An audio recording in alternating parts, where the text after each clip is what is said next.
son. I'm Michelle. And I'm Teresa. This year's Recovery Month is about celebrating connection, so we're going to talk a little bit about our connection and Son's recovery. Ooh. So my sobriety date is February 22nd, 2013. I started drinking and using when I was 16 years old. And what started as an innocent thing, I thought I was just being a teenager, partying, turned into something that I completely could not control. And something that took not just my soul and my life away, but also robbed my family of our very close connection. So we come from a family where the family dynamic is super important, and it's like one of our most important values. And so when I started drinking and stuff, well, initially I think it was because I got into a great relationship that was a little toxic. And I mean, if I could go back now, I wouldn't change any of the things because it made me who I am today. But, you know, that kind of started everything off, and I started becoming more distant from my family and like losing that connection.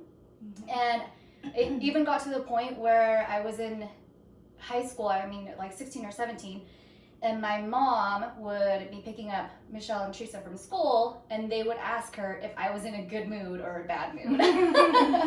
Right? Yeah.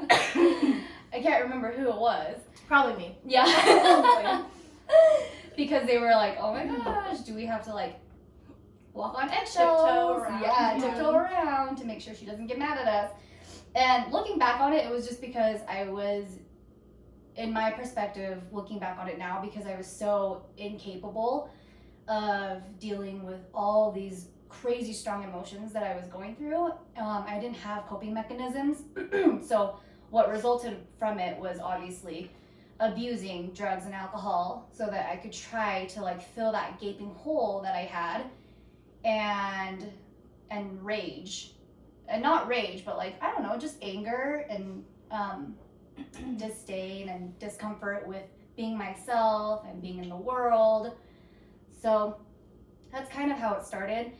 The first time I tried to get sober was May of 2012, and I lasted about 5 months. And even within that short time frame, it was very evident to me how close our family was. Like, even within that short time frame, we had, I want to say, like, rekindled our relationship, you know, And we became closer. And we became closer, yeah. And it was when Michelle was going through a phase also. In high school. And I remember, so one of the like last times I used after May 2012, after I relapsed, I remember it was after I had stolen some of my mom's jewelry, and they had found out because I tried to sneak out the bag. And I was in the driveway with a friend. Yeah. And we saw her, and my friend was like, where is she going? Yeah. I was like, she must be going for a walk. She must be going for a walk. And knowing that what she was actually doing. Right. Yeah. Because we had to hide it from everybody, of course.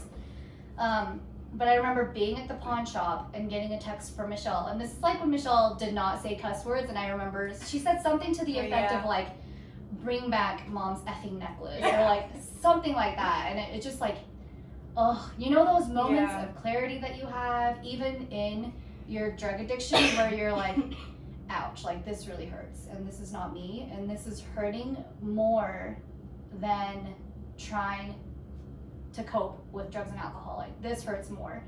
And that was one of the last times I used before getting sober this time. And since I've been sober this time, so when I got sober, I think it was you who went to New York with the drill team. You were on a trip. And I just remember thinking like, oh my gosh, she's never gonna forgive me. Like, this is it. You know, like, we're never going to be able to reconnect. We're never going to be able to have the close relationship that we do again. And she holds grudges. Yeah.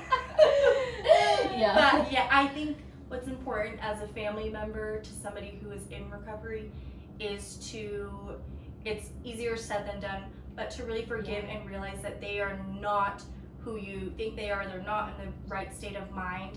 And so we knew that wasn't our sister. yeah, we when knew that was wasn't our sister, and I think that's maybe why I did have an easier time forgiving, because I'm a grudge holder. I realized that's not her, and she couldn't control it.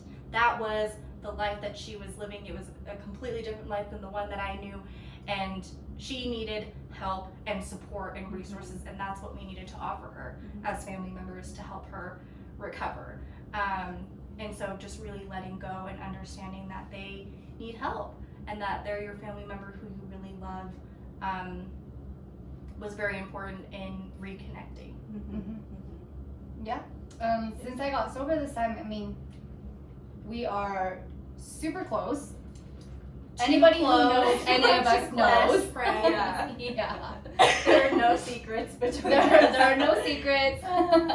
Our connection is stronger than ever, and I want to say too that like because of our connection and because of my recovery and because of everything that we went through as a family, it brought our family closer together.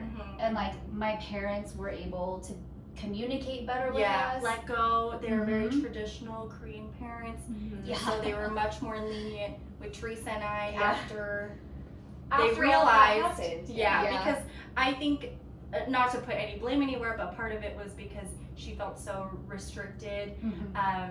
Because obviously it was a huge culture shock for them to parent somebody who is living here, Yeah. which has a completely different culture than what was back home in Korea. So So different. yeah, they had to learn to let go too, Mhm. and that helped us as a family all together. Yeah. And so we always joke and we say we're glad that it happened, even though obviously It was really hard. It happened the way it was supposed to. Yeah. Exactly. I'm really happy for your recovery. Yeah. Yeah, we And would now not our be the bond is family. stronger than ever. Yeah, Yeah. we wouldn't be the family that we are. The dynamic would without be that. completely different. Yeah. Our family's closer. We are more open-minded. There's a lot surrounding shame and family Mhm. members when there's a family member struggling with addiction, and especially because Michelle and I were in middle school and high school when this was kind of happening. It was hard to say that, oh, she's not around because Right. Yeah. like Yeah.